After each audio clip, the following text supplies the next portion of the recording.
Animal Colony, A Cautionary Tale for Today, by Thomas Allen Rexroth and Mark Andrew Olson. Dedication. This book is dedicated to all our children and grandchildren.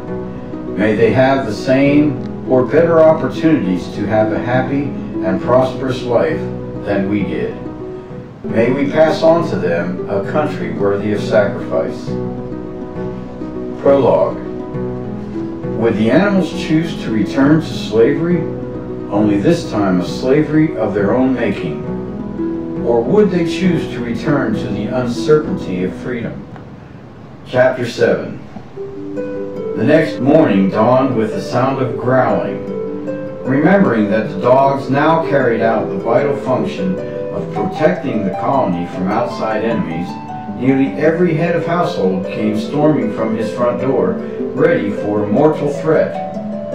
It turned out the noise did not come from outside the compound, or even out of doors at all. It had come from within the hut of Bruce the cow. "What are you dogs doing?" asked Bruce plaintively. Only a few feet away, the hounds were rummaging with their long noses through his food supplies. "Collecting the sharing," announced Bernard. "Do you not remember last night's election? We're here to take a share of the wealth the fortunates have accumulated and share it with those less fortunate." "I'm not fortunate," said Bruce, "just hard-working. Besides, we're not wealthy. We just heeded Leader Haas's warning to set something aside for a day like this one." "Besides, this feels more like confiscation," mooed Marge, his mate. "Couldn't we just take what we feel is fair and bring it to the reserve?" "It's not your place to decide your fair share," said Bernard. "Brother Gill has wisely estimated each lodge's rightful contribution and asked us to come collect it. It is the only way to make sure nobody holds back." "But I was quite willing to share," said Bruce. "I had already planned to bring in something later this morning." "Well then," Bernard said with a cruel grin, "consider this a helpful service call." The air of consternation spread over the colony that whole day and the next, as dogs made the rounds of each family's lodgings. One by one they took away basketfuls of grain and food far larger than what most had imagined would be called for. Cries of, "That's for my spring planting!" and "What will I use now for trade for new plow?" rang out across the dwellings. Gill showed up later than usual for his announcement as town crier that day. When he did, he faced an unusually large and stirred-up crowd. Another red-faced pig stood behind him. "Because of the great task you have asked me to perform, my fellow animals," he said in his most official voice, "I have decided with great reluctance that I cannot continue in my beloved role as your town crier. Perhaps someday when equality and justice is restored to the colony, I will have the privilege of resuming those pleasurable duties once more.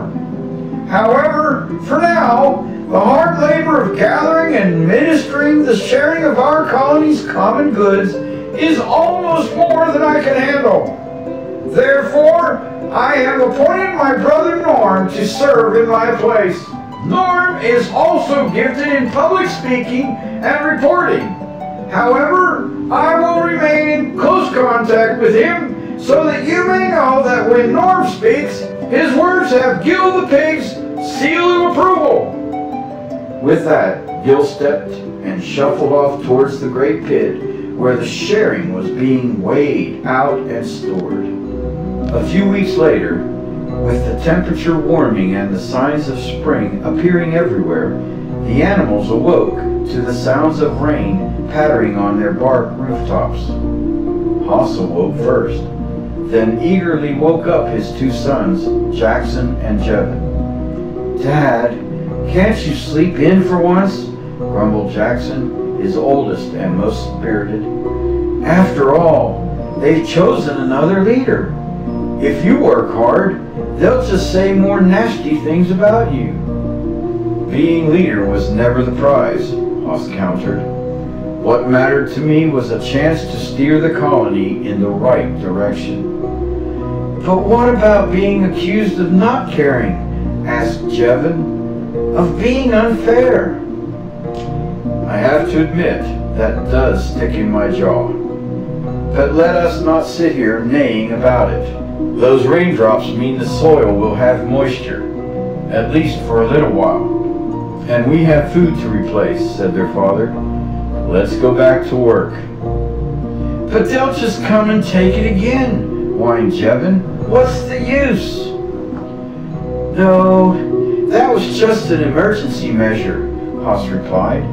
They'll repeal it as soon as they're sure the drought is over and everyone has been taken care of. Besides, I'm not against the sharing.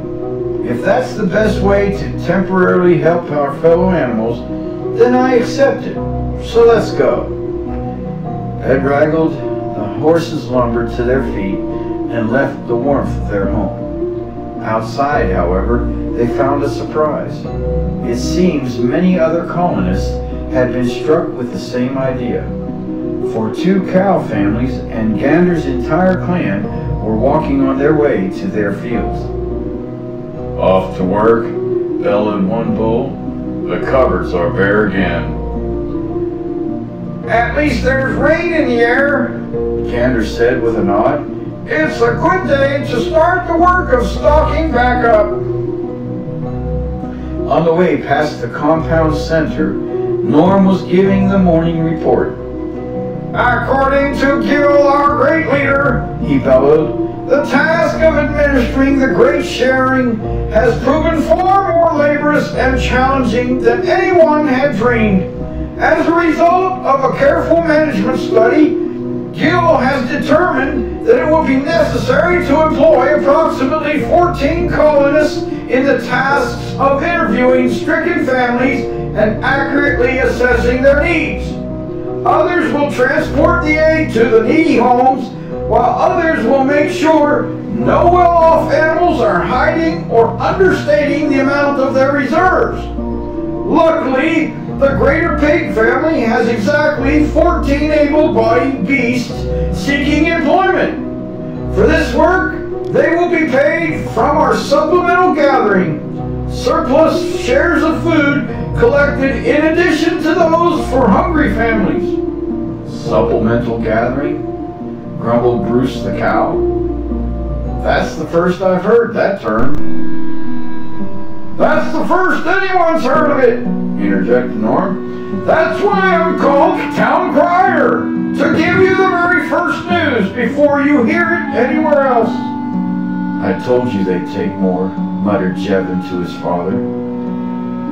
Haas merely shook his head in resignation and walked on towards the fields. Before they left earshot, however, they heard Norm's voice proclaim, And now for our great truth, truth number 1. He who is hungry has a right to eat.